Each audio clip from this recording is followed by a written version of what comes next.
The three types of feed. You've got the drop feed, where you drop it and hit it. You've got the drop straight out the hand feed, where you hit it straight out your hand. And then you've got a backspin feed, where you feed with backspin on the ball.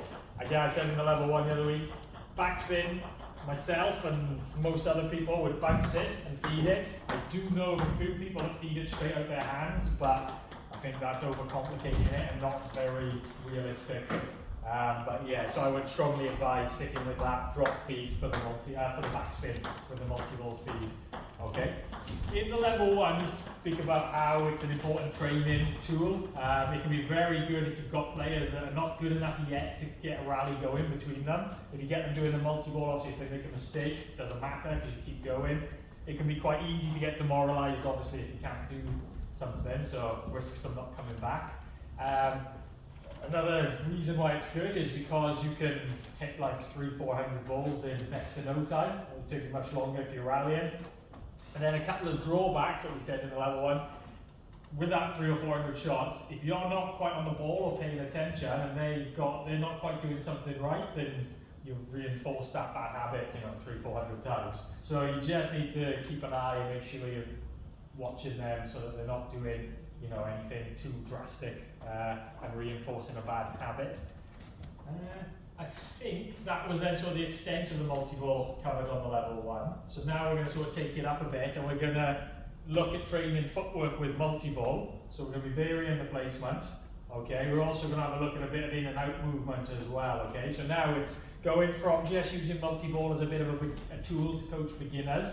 Now it's going to step up to if you're using it to coach more advanced players. Okay, so Adam, you ready to jump in? So again, we'll start. So I don't normally do the drop feed myself, but I'm going to start with the drop feed and see how I can do it. So we're just going to do nice and simple, a wide forehand and a forehand middle. Okay, just one of each. So I'm feeding. Yeah. Good.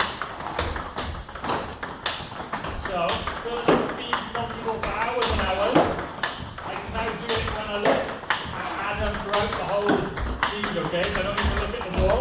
And I can see exactly what Adam's doing or what he's not doing. Okay, so that would be the drop feed. Now we're going to do the same. I'm going to do out the hand feed. I want to just see if there's any sort of differences that we can see in terms of anything type of feed. Okay, so just looking for any slight differences. So again, 1 and 1.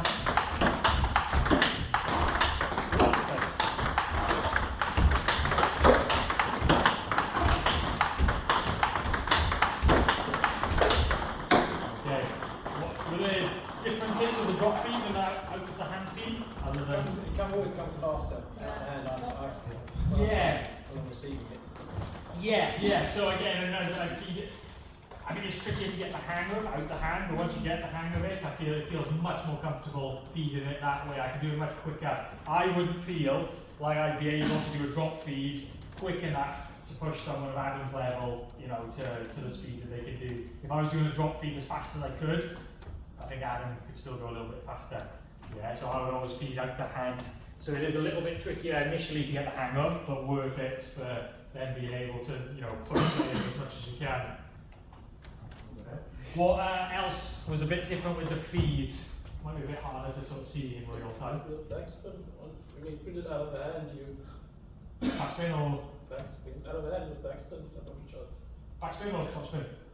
Topspin. Yeah, but that's what I was looking for. So when you drop the feed, when you do the drop feed, it's quite easy or natural to just end up taking through the back of the ball. There's no topspin on that. When I feed out the hand, I can get more topspin on the ball, so it's a more realistic ball for Adam to deal with. And he's not going to be playing people at his level where they're just hacking through it, they're going to be spinning everything.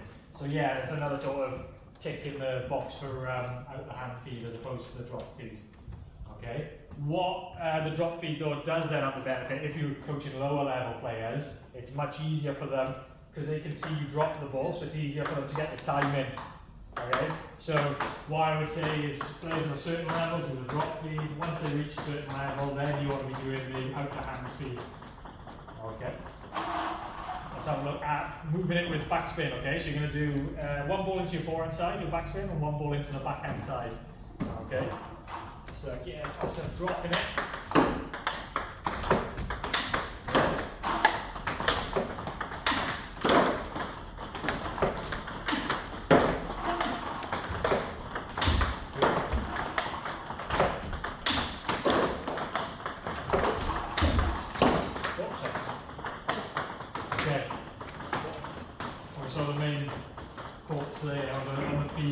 it's something that I did a little bit different than when I was feeding out the hand on the drop feed. What did I do? You're in closer to the net? In closer to the net, yeah, and I was Stay low. yeah, much lower, yeah. So as I'm feeding out the hand, you can, I mean, you might still want to get down low, but you can feed being stood upright like that. With backspin, it can get a bit tiresome on the back, but it's always going to be a much better feed if you are down low. If I'm up high, I can do it, but I'm not going to have as much control because my head's so far away from the ball. Okay, so you can get a bit of thing on the back, but yeah, I guess either leaning forward or you can sort of just put your feet further apart and try and get lower that way. Okay. One last little bit before we all have a go and feed into each other. Now we're going to do a bit of in and out. Okay. So we'll go in short to your backhand and then out long forehand and around backhand. Okay.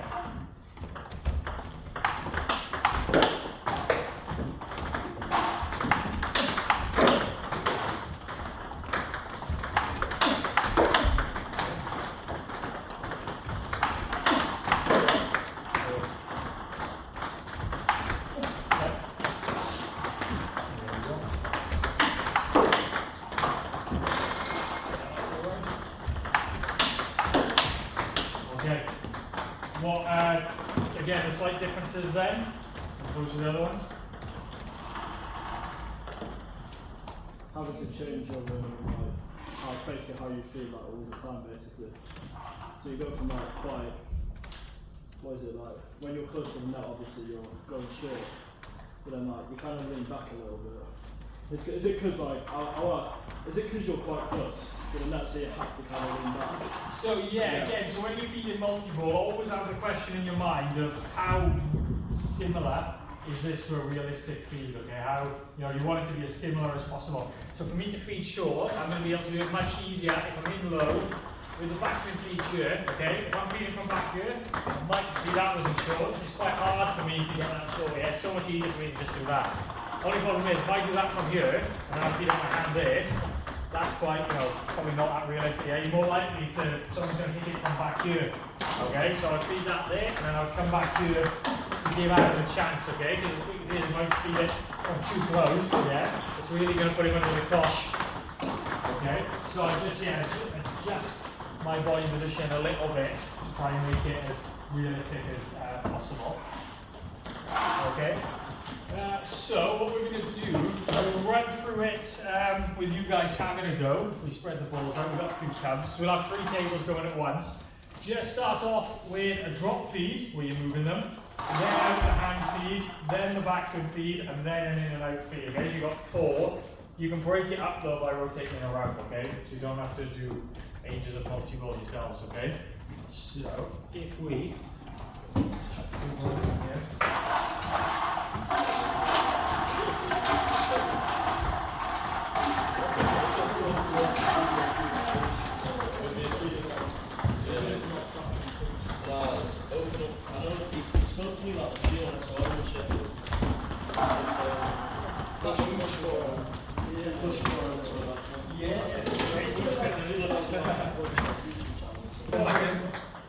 Really better playing over.